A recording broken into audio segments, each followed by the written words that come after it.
In our last episode, we shut down robot construction at the town of Canyon City. While there, we discovered a bunch of pre-war lore. The people in charge of Vault Zero apparently thought that nuclear war was less and less likely. And so they talked about turning Vault Zero into a giant resort, a place the world's greatest and brightest minds could retire to, deep in the Cheyenne Mountains. The day-to-day activities of Vault Zero were controlled by a supercomputer named the Calculator. But something, at some point, went wrong. We don't know the full details yet, but according to one holotape we found, many of the people at Vault Zero died, somehow, and those who didn't suffered permanent brain damage. This Calculator has apparently resurfaced, and it is he who is controlling the robots that we are in pitched battle against. I'm sure we'll unravel more details as we get closer to Vault Zero. After destroying the robot production facility, we can hop back into the tank and return to Bunker Epsilon. When we discovered Bunker Epsilon in my last video, I forgot to talk about this guy at the entrance. This is Mechanic Alan. He doesn't have any voice dialogue, but he does have a completely unique item on his inventory, a jet bike key. We can buy it. It's free, and we also find a number of toolkits on his inventory. The jet bike key serves no function in the game. I wasn't even able to find any online conjecture as to what it could have possibly been used for. I mean, one would think it would be used to control a vehicle, but there is no jet bike in the game.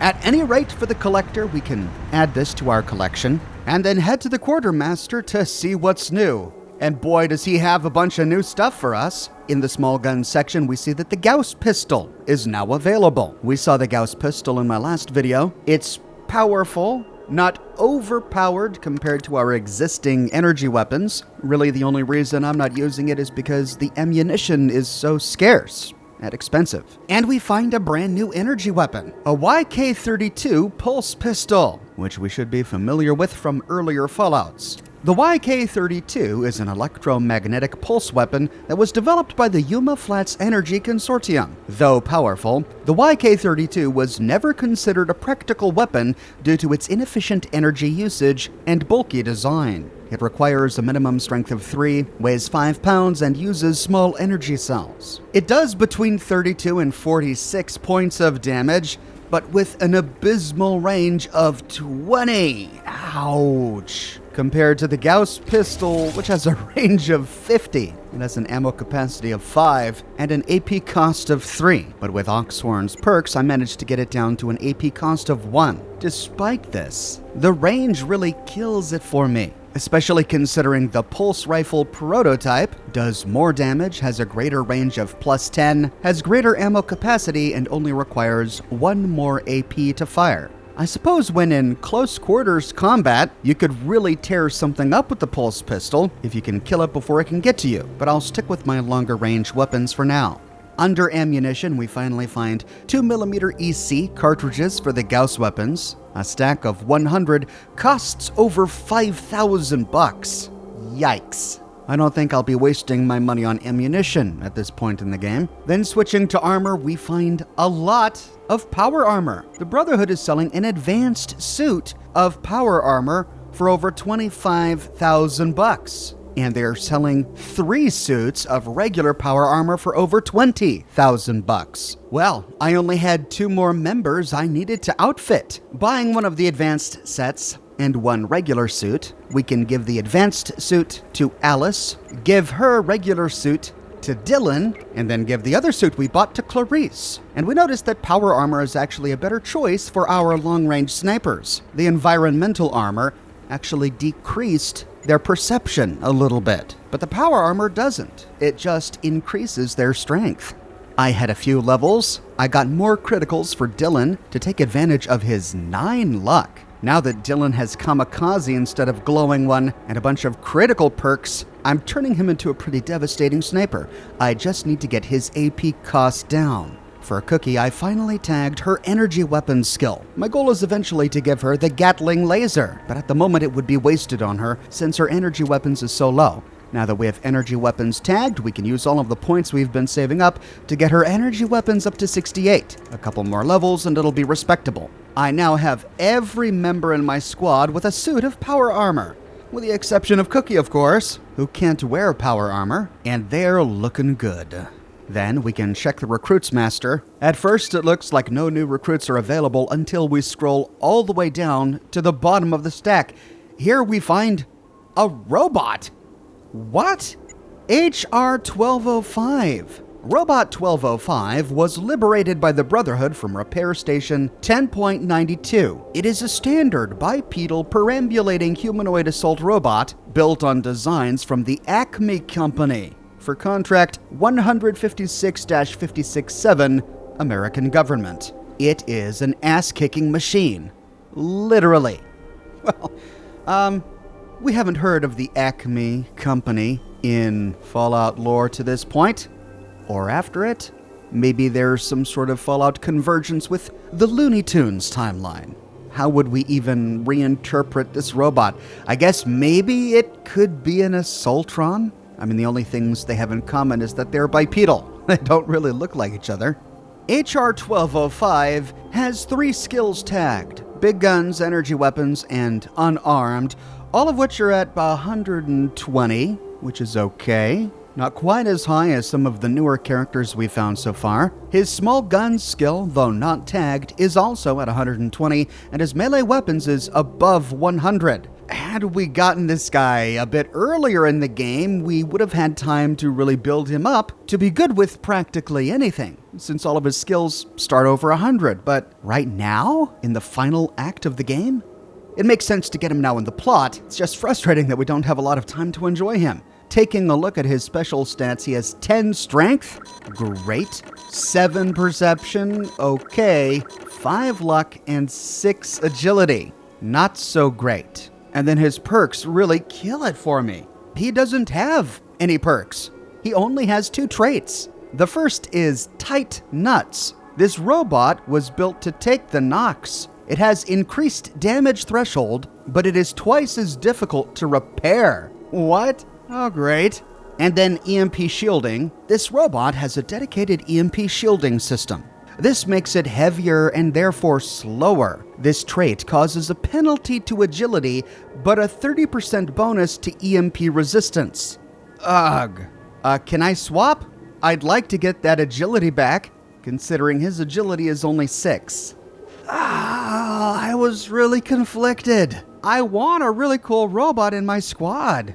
But this one is mediocre. I mean, he has the potential to be a pretty decent robot with a few levels and a lot of work. I guess my biggest question is, will he be able to earn perks? And how does a robot level up in the conventional sense? I mean, can a robot gain experience? Does that mean HR 1205 here has some sort of artificial intelligence? It's interesting that the robot's age is 7 and gender is male. This is a male robot, ladies. Well, I really like the makeup of my squad. I could swap him for Cookie, but I really wanted a super mutant.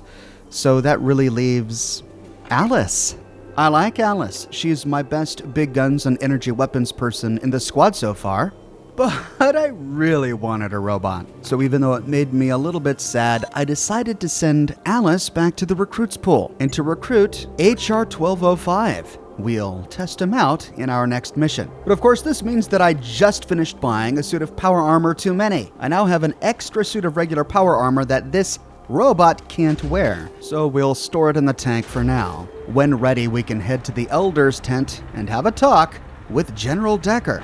At ease, warrior. It is time to pull the plug on the robot's power source. Reconnaissance has found an operating nuclear reactor located on the outskirts of the town of Buena Vista.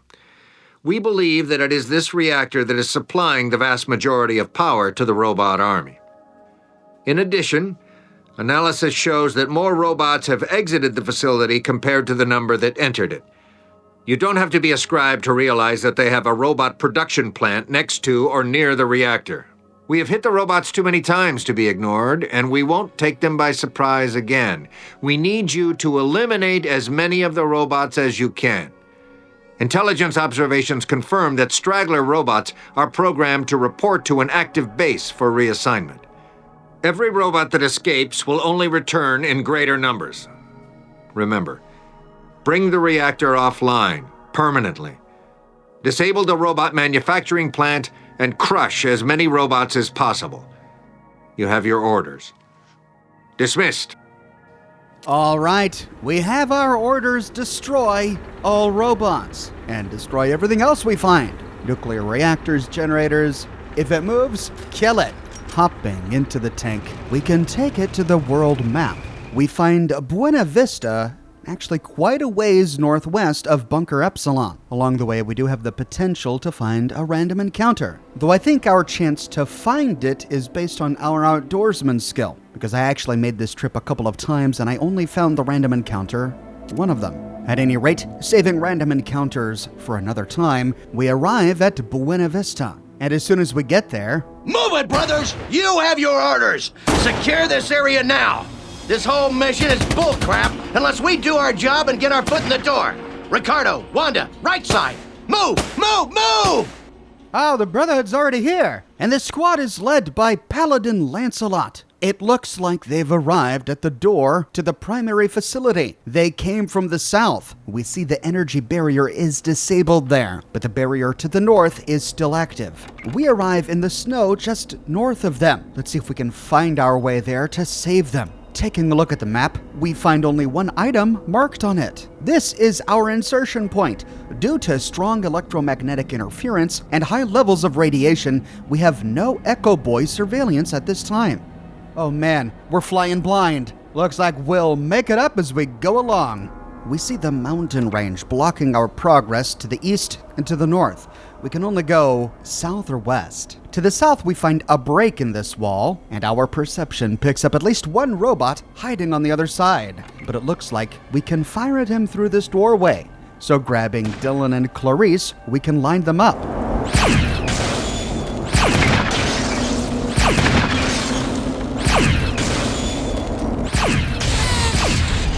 Then we can move in with the assault team.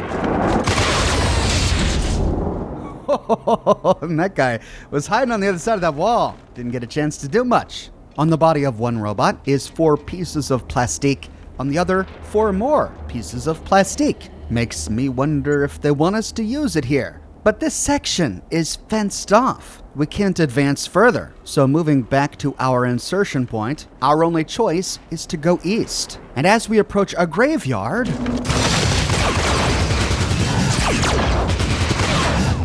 we get jumped by a spider bot. Creeping closer.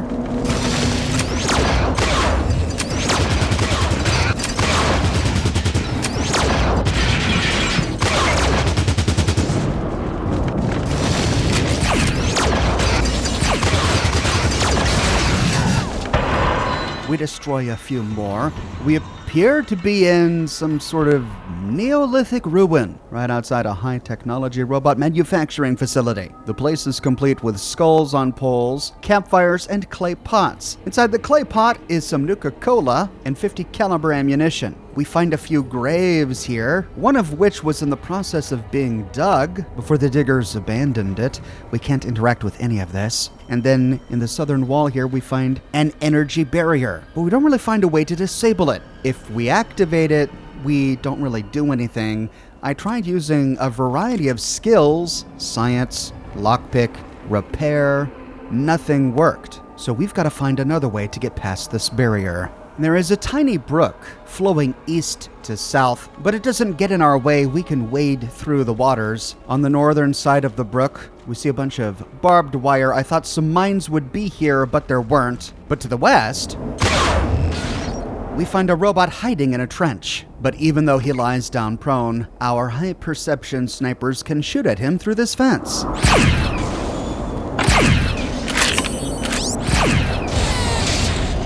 Sending in Cookie to loot the body, we find a flamethrower and flamethrower fuel. I decided to take it for now, though I think this is going to be another map where we get encumbered pretty easily. But this trench puts us up against the western border of the map. To move forward, we have to open a gate to the south. Passing through...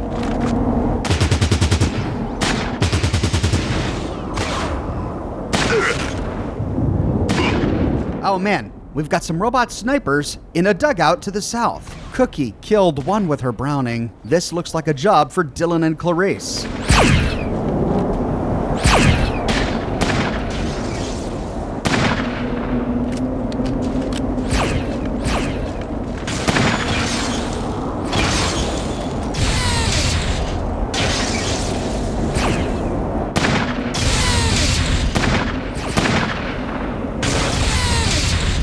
There we go. The 3 sniper robots are down. Moving in. We didn't have to go through this gate. We could have taken the Babbling Brook south to get here as well. We can move inside the dugout to loot the wreckages. And continuing south, we see another southern boundary fence.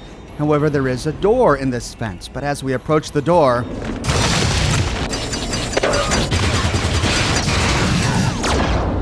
Oh man, these little guys are everywhere. Opening the door, we arrive on the other side of cover. I left Cookie here and then brought the squad through the gate.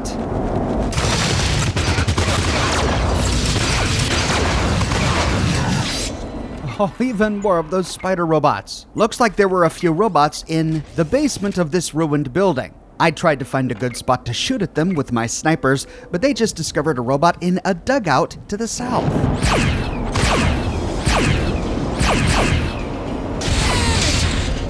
With that one dead, we can try to shoot into this basement.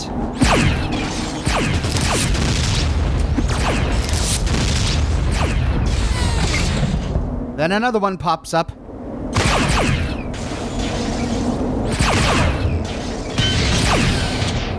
Well, I think there's still one hiding. We can bring in the rest of the squad.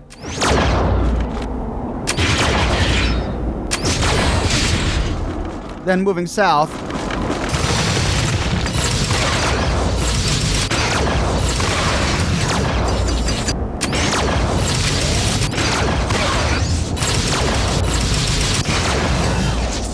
Golly, is it going to be like this the entire map? Hope I brought enough ammunition. We find another energy barrier in this western wall, but we can't get through. So to continue, we can move south, loot the bodies in the dugout, and then continuing south, we find another dugout with more robots.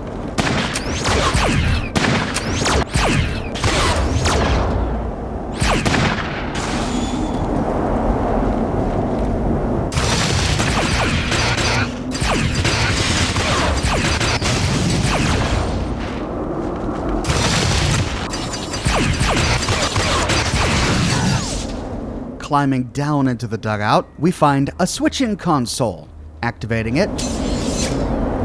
Oh, and this disables all energy barriers. Not just the one in this wall, but all of the ones we've come upon so far. So it looks like to fully explore, we might have to do a bit of backtracking. Let's push forward for now. Moving through the eastern wall.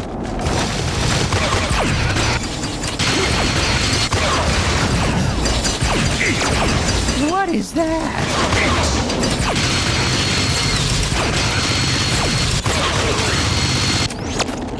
Well, whatever that was, it killed one of my guys.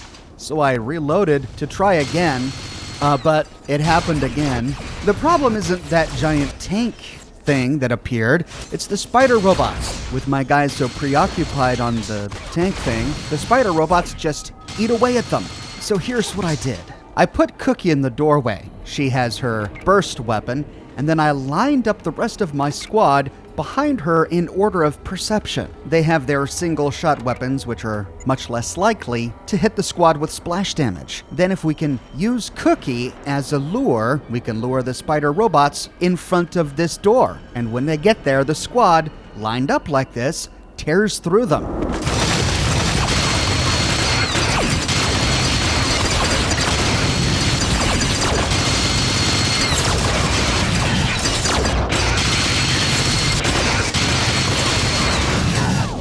Oh, and I love it when a plan goes together. But the tank thing didn't spawn, and we see that there's this energy barrier surrounding the point where the tank thing spawns. So it looks like it only spawns when we venture far enough into this area. Well, this is great news. It gives me time to position my squad in such a way so that the tank thing can't hit multiple guys with splash damage. Once ready...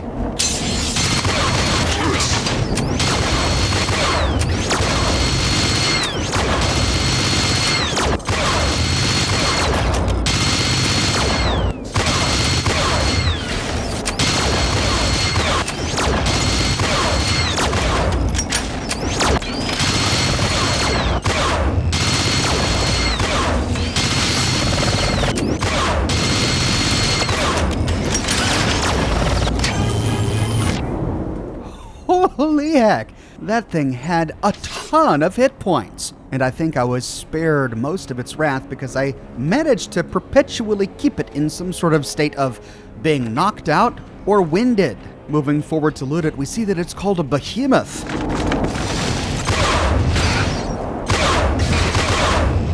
Gone spider robots.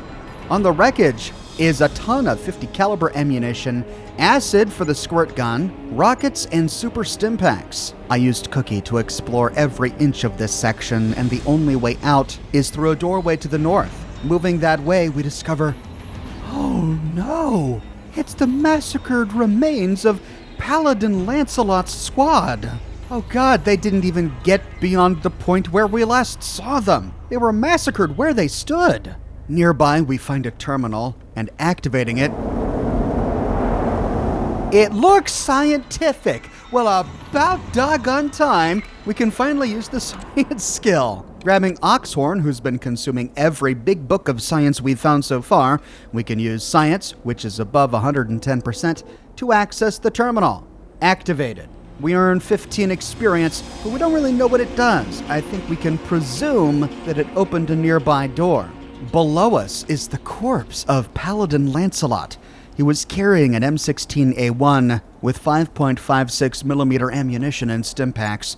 I didn't want to get too close to the corpses of his squad before we explore through this doorway to the north. Remember, when we arrived, this door was barricaded. And now that we've removed all of the energy barriers, we have a few other places to explore outside. Let's take HR 1205 for a spin. Heading up. Oh, and he finds a massage tank. Great.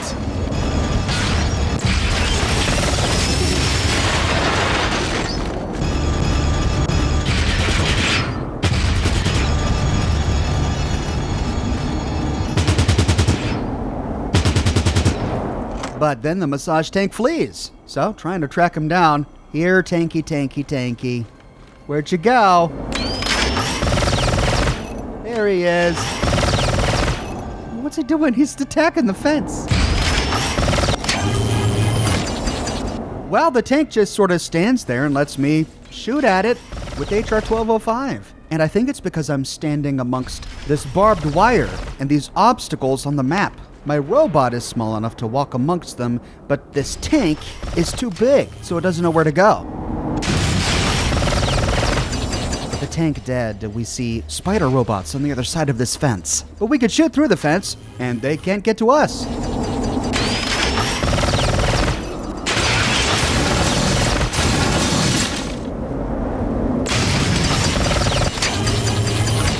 Well, one of them got away. Opening a gate in this fence, we can try to track him down. Heading back out to the Neolithic graveyard. Oh, he's not here. Where'd he go? Well, maybe he moved over there. Let's go back to the brook.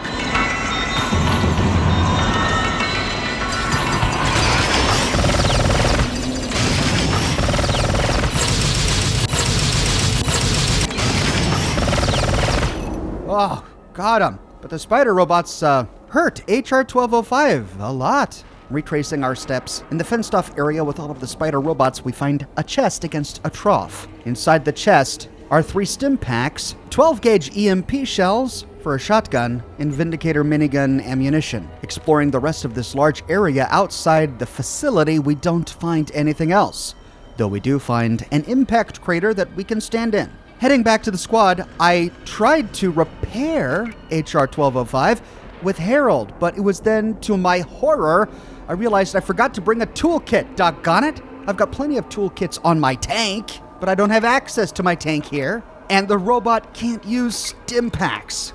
Ugh. So unless we find a toolkit, HR 1205 has quickly become less useful.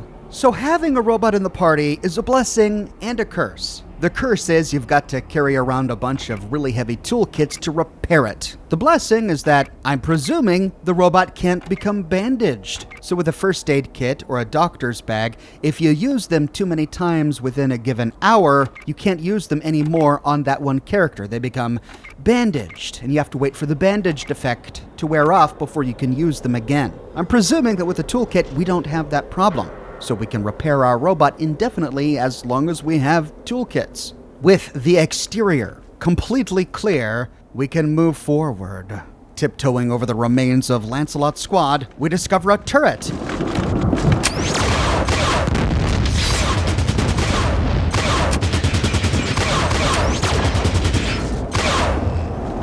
And we quickly destroy it. We saw a few explosions come from within. I'm not exactly sure if they came from the turret or not. At any rate, nothing touched us. We can use the opportunity to loot the dead. Each of these guys was carrying an Avenger minigun. They all have an identical inventory. We walk away with a couple Ultra Stim Packs, and strangely enough, a bunch of monkey wrenches. Well, we can't really see what's inside.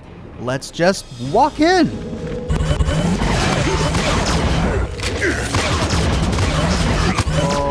That didn't go very well. So yeah, there's a lot waiting for us inside. A lot of those security robots. While reloading a save, we can try to inch closer with our snipers. Strangely enough, both of my high perception snipers aren't picking up any of the guys waiting for us in there. We know there's one around the corner to the left and one around the corner to the right, but even though we're standing right next to this wall, we don't see them. And also, strangely, we are close enough now to be able to shoot at least a couple of these guys, but we can't. We don't pick them up with our perception. We can't fire upon any of them. It's almost as if the enemies in this room don't spawn until we step inside, which is gonna make this so much harder. Testing it out.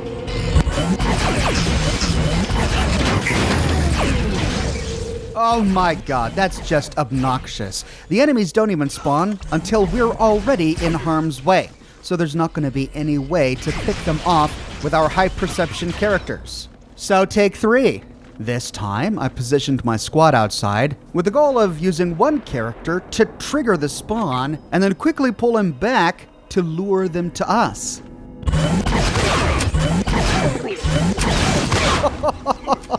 And Cookie goes down fast. I tried that a couple more times. With exactly the same result. To prove that there's no one in here until we walk inside and trigger the spawn, I used Herald to lob a bunch of grenades inside. We know exactly where they're gonna be. I'm confident my grenades detonated on top of one or more of them, yet they never did anything. Until... get too close. Well, since we don't have a vehicle to absorb any of this damage, and we're already in a ton of power armor, our only option is to try to trigger the spawn and have them walk into a firing line. I positioned all of my guys in a line far enough back where I think they'll be out of range. Then using Oxhorn, who's wearing the best power armor in the game, we can tiptoe inside, then step back.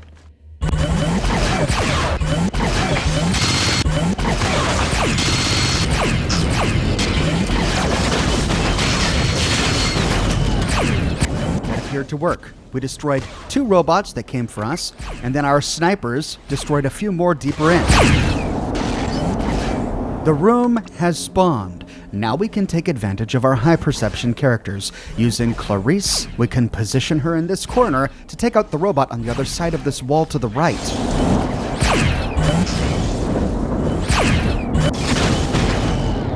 Then moving Dylan forward, we can take out a robot deeper in.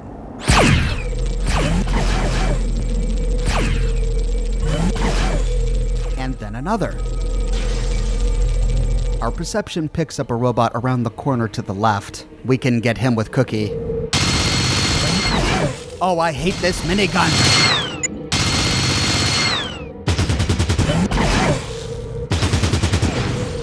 Switching to the Browning makes life just so much easier. I don't even know why I carry this Vindicator around anymore. With that, we clear the room. Oh, at last! These robots are all carrying microfusion cells. They're not carrying a lot. Looting all of the wreckages, we walk away with a couple hundred, however. In the middle of this room, we find one of those power nodes, similar to the ones that we found in our last mission. We destroyed those with remotely detonated explosives that we found on the map. And on this map, we found some plastique.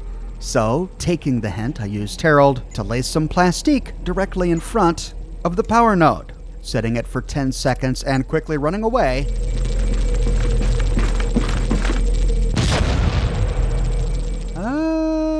Well, It worked, but it didn't do enough damage. The plastique smacked the living crap out of the power node, doing 156 points of damage. So it works, but I guess I needed to lay more? Well, we do have all of this ammunition. We can just fire upon the thing.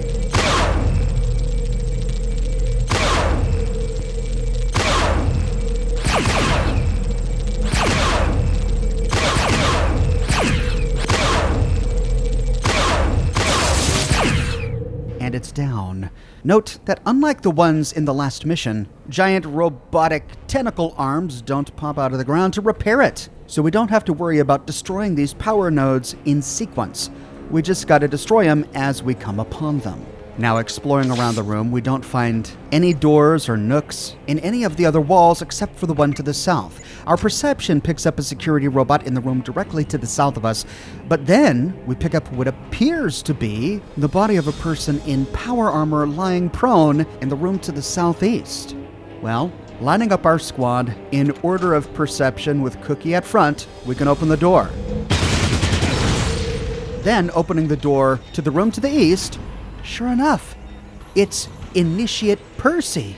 Stepping forward. We took out a few of them, didn't we? Our part's done. It's your show now. Give the calculator a bullet for me, will you?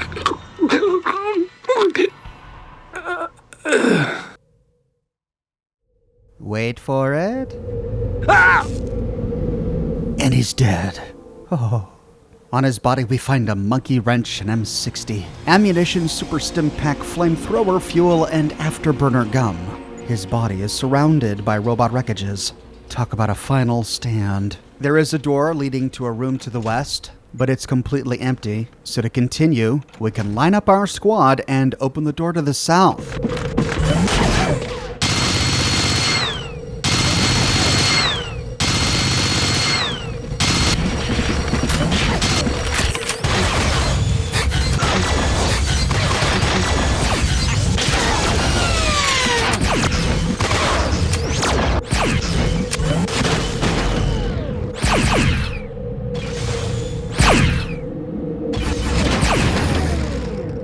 Load lifter and 2 security robots. It was here that Cookie ran out of ammunition, both for the Browning and the Vindicator. Thankfully, I had picked up that flamethrower earlier, so we can give it to Cookie so that she has at least one weapon to work with. Strangely enough, from here on out, many of the security robots are dropping armor-piercing 9mm ammunition, an early game ammunition type that isn't compatible with any of our weapons. After looting all of the robots, we see a door in the wall to the north, but then also a door in the wall to the south. The one to the north leads to a staircase. I'm presuming that's the way we need to go. So moving south for now, we can step into this room, which is empty, open a western door to a room which is empty, and then bring the squad inside to open this door leading to a much bigger room, which is likely to have an enemy in it. Sure enough.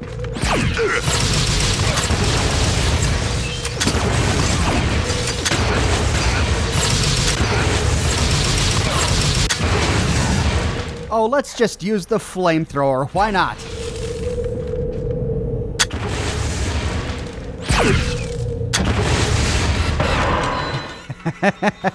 Well, Cookie took some damage, but it worked. I'm actually impressed with how little ammunition this flamer uses. Maybe I'll have to use it more often. This robot was guarding a terminal. Activating it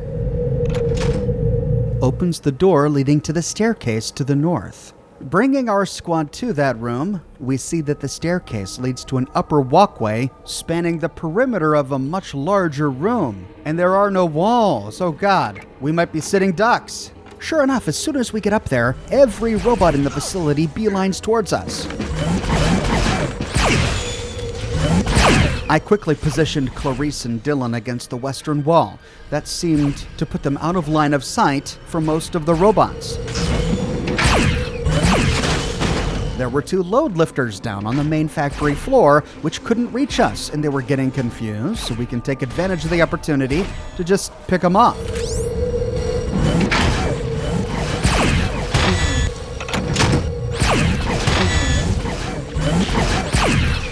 But then, a slew of security robots arrive to the north. But there they stop. So we can take advantage of this to maximize our range with our high perception snipers. And we just pick them off.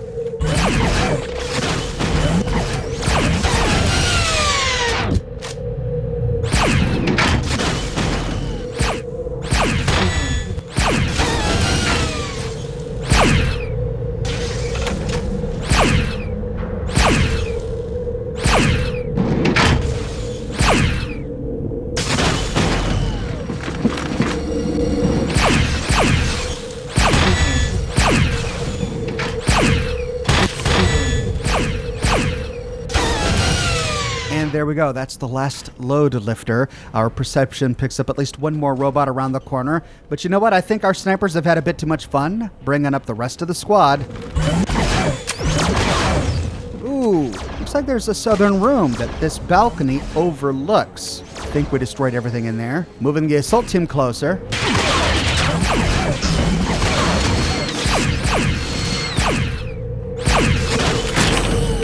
At this point, I took my field medic Oxhorn to heal up the squad as they took some pot shots. And when we were done, we see that all the robots to the north are destroyed. We can send in Cookie to loot up and explore. We find an alarm console here, but activating it appears to do nothing. And that's because apparently it's already been triggered. As soon as the humanoid robot spotted us, he pushed the button, which released all of the security bots. That's why we found them stacked up and waiting for us in this room. With this upper platform completely clear, our only way forward is to scale a staircase to the north.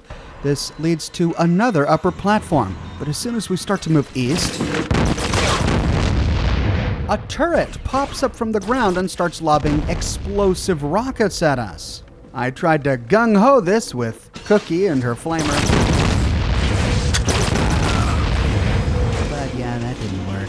So instead we can reload a save and take advantage of the fact that this thing is shooting explosive rockets at us. It just so happens that there are two barriers that we can hide behind on our way to this turret. And if the explosive rockets nick them, they explode long before they reach us. Then, when the turret goes below ground, we can inch closer.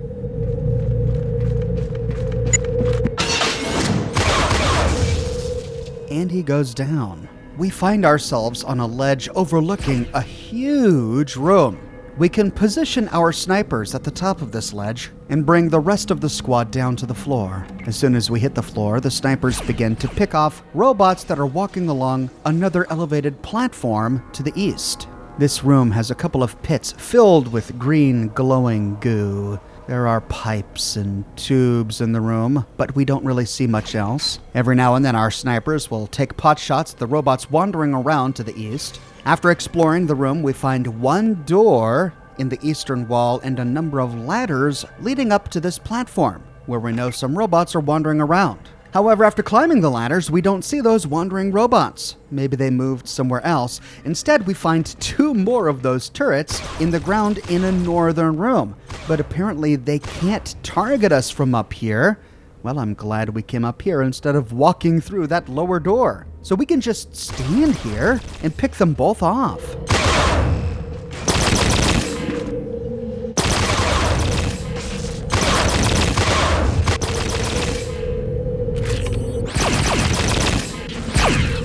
Now, our perception picks up one robot on the ground on the other side of this door. He's waiting for us. But instead of staying in concealment, he walks out to see what's going on, and we can kill him. Then we can take a staircase to the north, which leads to a walkway that moves east. At the end of the walkway, we can take two staircases down to the ground floor. And here we find another power node that we can simply destroy with our weapons.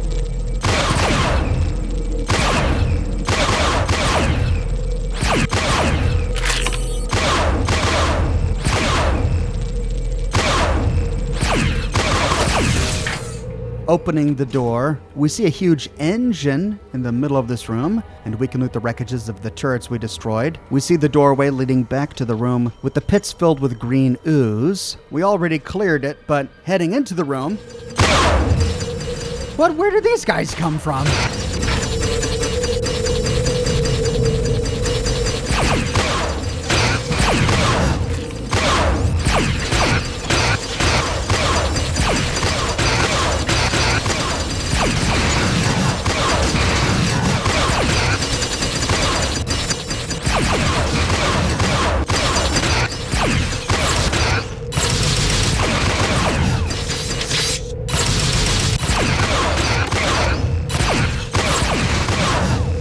Jeez. Man, did they get an armor buff or something? Took my entire squad to destroy the lot of them. Well, with that room cleared again, our only way forward is to open a door to the south. Heading inside.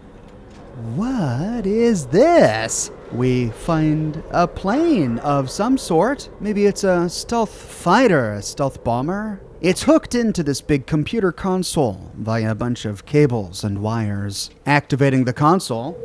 Power up initiated. Lithium ceramic battery charging. Warning. Positive terminal overload. Secure terminal. Secure. Oh, I guess we caused it to overload. In my game, none of these explosions had any sound effects. And in fact, none of the programmed explosions in this factory did. So, I had to add them in. Let's play it again with explosions.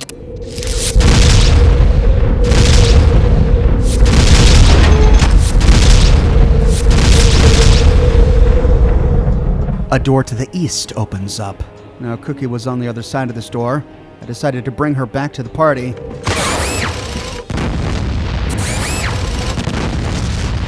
Oh, God.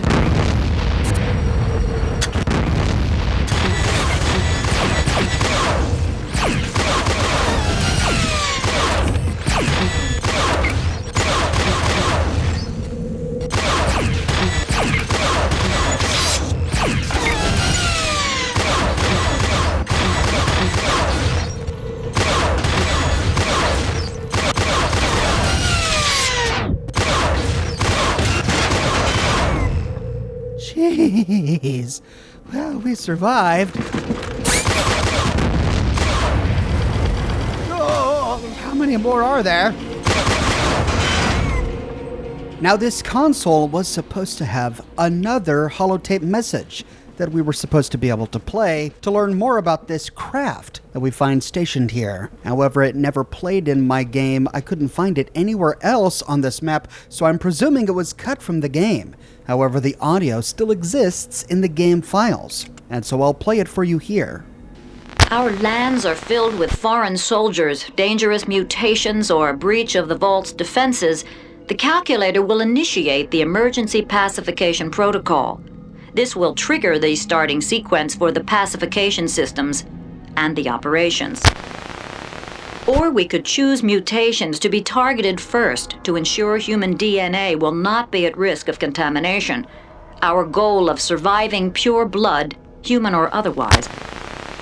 Sometime after the robots have pacified the surrounding area, construction of the helion will begin.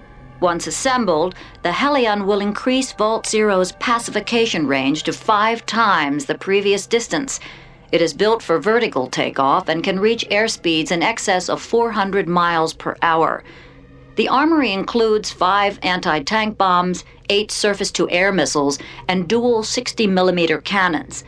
The helion uses standard-issue JP-5 fuel and can fly for 8 hours or longer than you will ever have to need. So the purpose of the calculator is to eradicate foreign soldiers from America, or to eradicate America of all mutations? Well, that sounds very in step with what we know of pre-war America due to the Enclave, and looks like they were in the process of building this helion when we arrived. Glad we destroyed it when we did. But now I think we begin to better understand what this robot army is doing. It was programmed by pre-war America to track down and kill anyone that's got a mutation. And by this point in America's history, that's pretty much everyone. Everyone has mutated due to all of the radiation in the atmosphere. Oh God, we have got to destroy this robotic menace. Now that wave of robots came from the large room to the east. Getting a bit closer, we find 2 more. We can peer at them through the sides of this huge door to pick them off at range.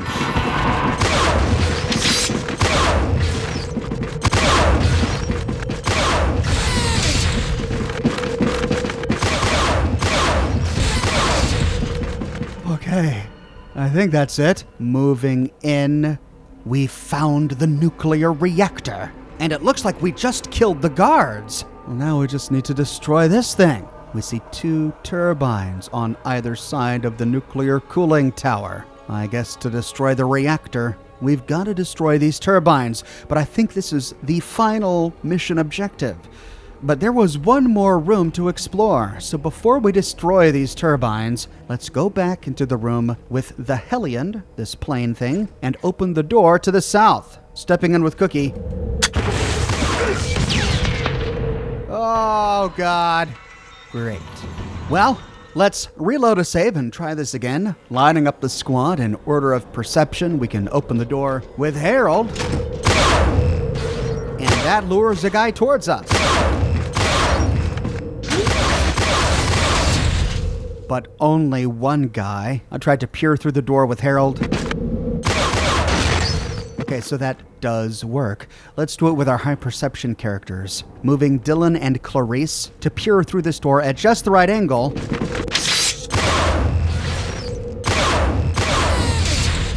That guy's down. Moving to the other side to peer through the door at just the right angle.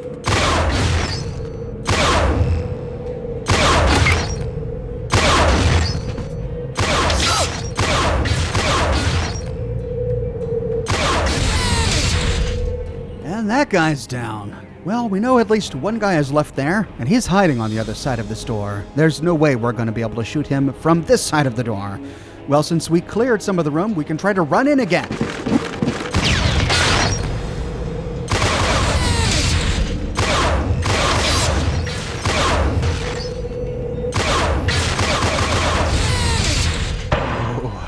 And one plasma grenade knocked down the entire party, but our superior firepower managed to win the day. With the robots dead, we can loot the wreckages. Oxhorn finds a door in the western wall. This leads to that one room that our squad was shooting down into when we first tried to climb the staircase on the other side of the terminal locked door that led to the balcony overlooking the room with the pits filled with green slime.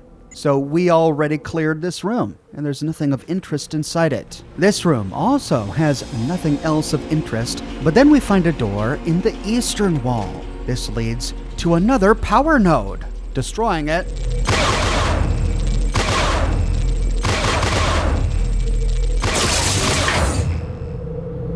The robot manufacturing plant is disabled. Objective complete.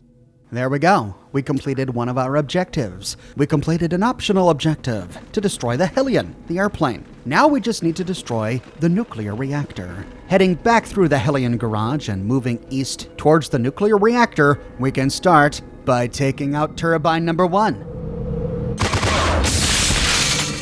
Then turbine number 2. We can't actually fire upon the plant, but we don't need to. The nuclear reactor is now offline. Objective complete. Both of your objectives are complete. You may proceed to the extraction point. Oh God, Harold leveled up. He got hit by the Reaper, who almost killed him. God, look at his health. That perk, what the heck? Well, we are done. We can wind our way through this labyrinthine facility to find the extraction point, and we see that it has appeared in the area where we destroyed the behemoth. All we have to do now is pay our respects to Paladin, Lancelot, and Grail Squad and head to the extraction point. Now, if we failed to destroy every robot in the facility, we get this ending.